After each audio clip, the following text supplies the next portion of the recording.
Hey, thanks for making it to Veterans Info Tap. I'm glad you made it. The VA is looking to set some caps, and we need to talk about it because it could impact how we interact with the VA. Now, with that, please hit the thumbs up, subscribe, share with a friend, all that good stuff. I really appreciate it. Every thumbs up, every minute watched really does help. And I want to throw out a special thank you to Keith Mann. Keith Mann, thank you so much for the super comment, super chat. I really do appreciate your support very much. Keith Mann, you're the man. Literally. All right. So with that, let's dive into it here. Let me pull it up. The VA is looking to set these caps, and this is going to control a lot of how the VA function, I'm assuming through the entire umbrella of the VA. Now remember, the VA, Veterans Affairs, is essentially a three-headed monster. It's the VBA, the Veterans Benefits Administration, the VHA, the Veterans Healthcare Administration, and the NCA, which is the National Cemeteries Administration. So, under the VA umbrella.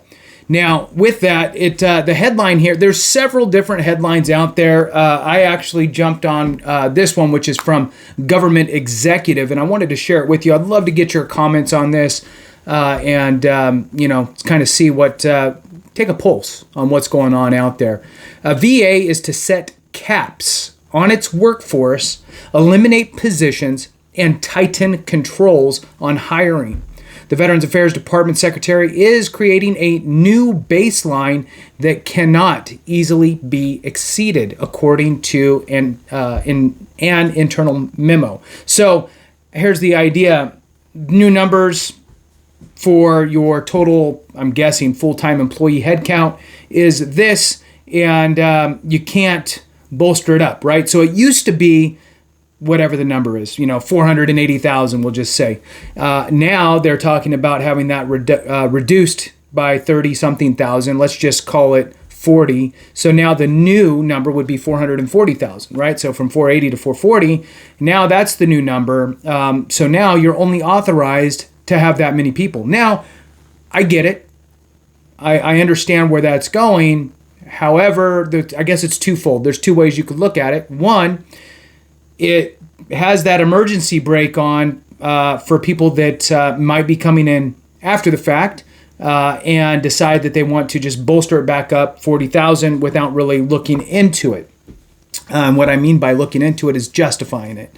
So that's one approach. The other approach is, well, now you've just really hamstrung any other person, VA secretary, who is in place, who determines that, wow, there is a need and we need it like yesterday, but I can't just do it.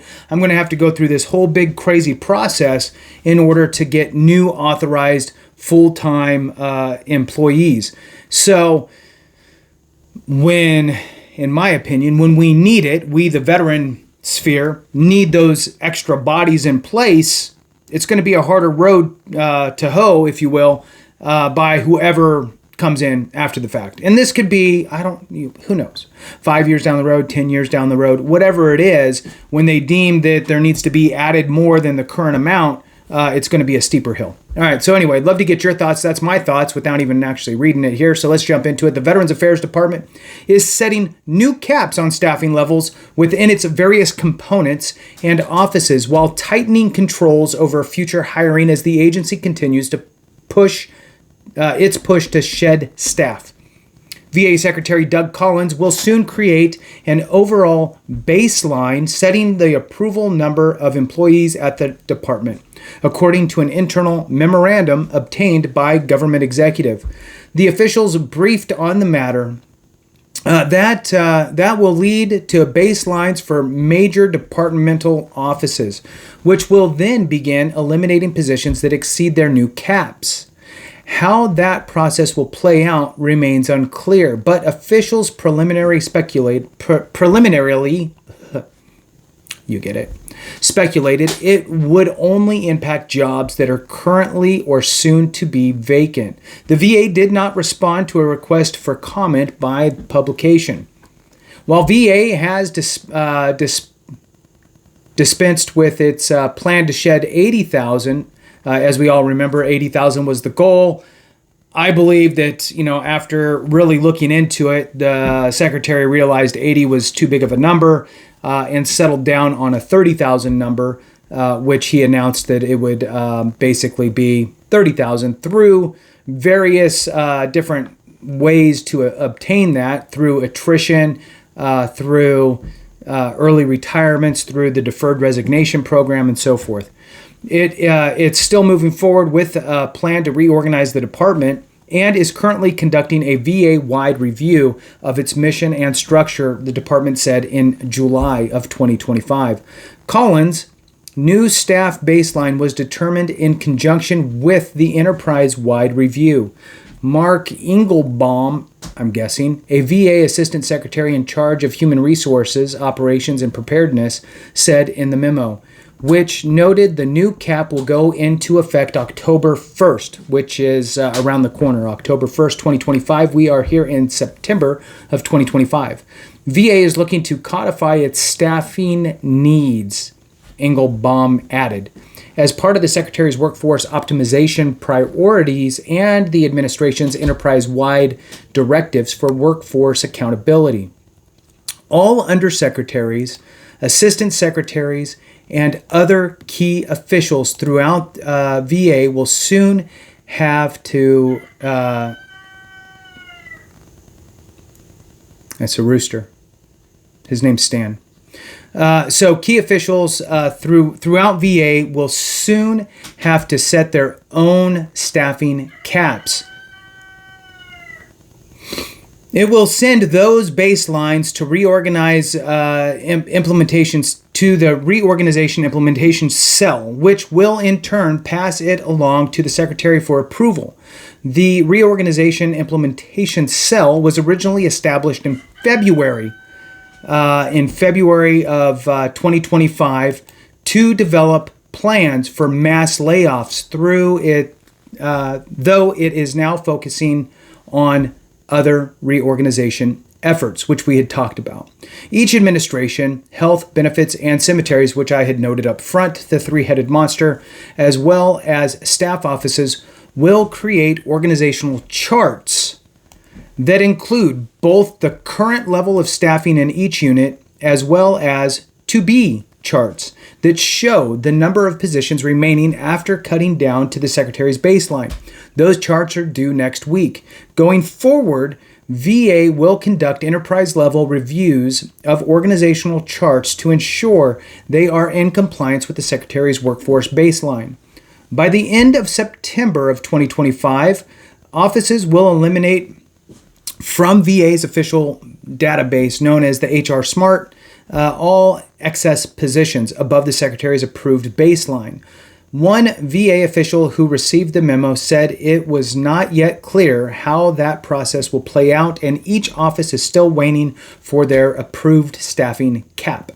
The expectation that official said is that VA will eliminate some number of unfilled positions, but not those that are currently staffed. Some of the 30,000 positions VA has pledged to cut by the end of the month are still on the books and will be eliminated, the official suggested. Next month, the department's Manpower Management Service will conduct a final clearing out of positions exceeding the Secretary's caps.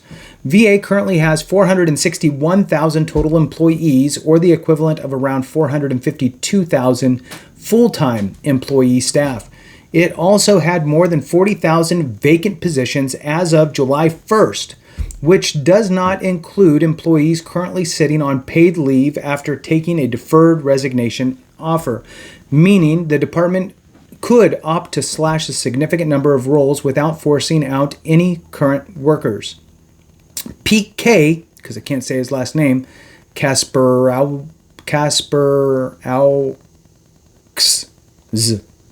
a VA spokesperson, said each unit will receive their staffing baseline soon, determined by the department performance and mission needs and assessments of how available resources are being used. The department does not foresee or anticipate any need for a large-scale reduction in force, he added.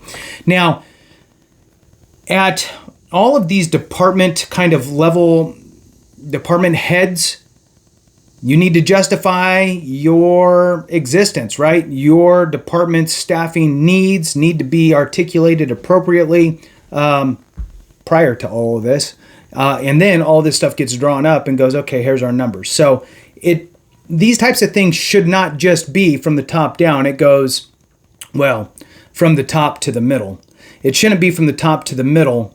It should be from the top to the middle, back to the top, then the decision's made, then trickles back down, right?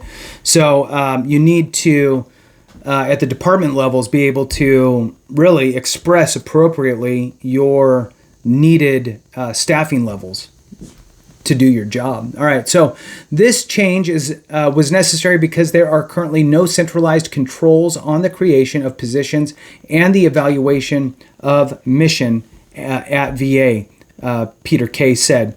This represents VA's first attempt to create a centralized process that ensures VA staffing is aligned with VA's mission across all three administrations. Again, benefits, health, and cemeteries. The current thinking is VA will set high-level number for staffing for each assistant secretary level.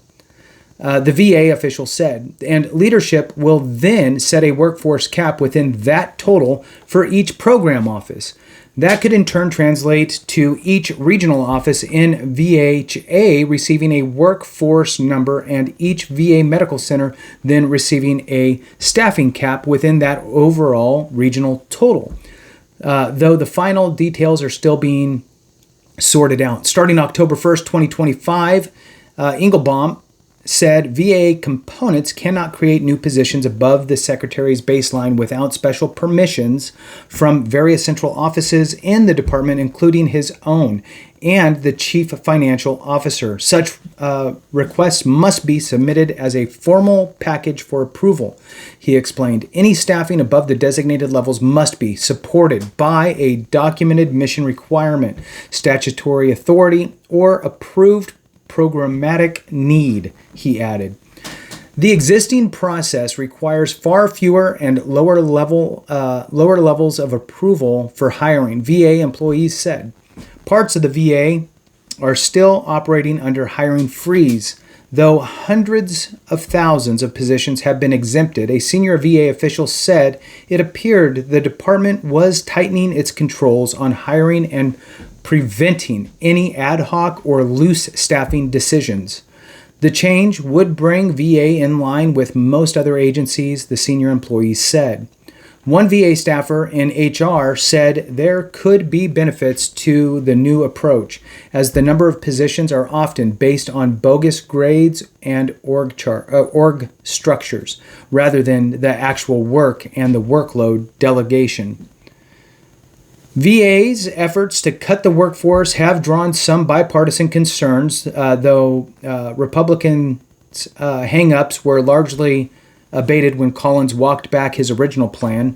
Democrats have remained frustrated by the Trump administration's approach at VA Senator I don't get it. Whatever.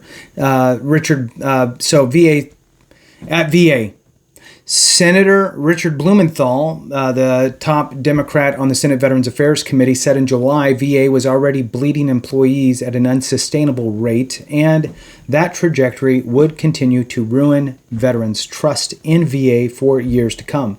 In his memo, Engelbaum thanked senior VA officials for their continued leadership as we work to shape a more agile, accountable, and mission-aligned workforce. That concludes it. Thanks for watching. I appreciate it. Love to see your comments. Thanks again so much. Have a great one. And remember, if we don't take care of each other, something went wrong.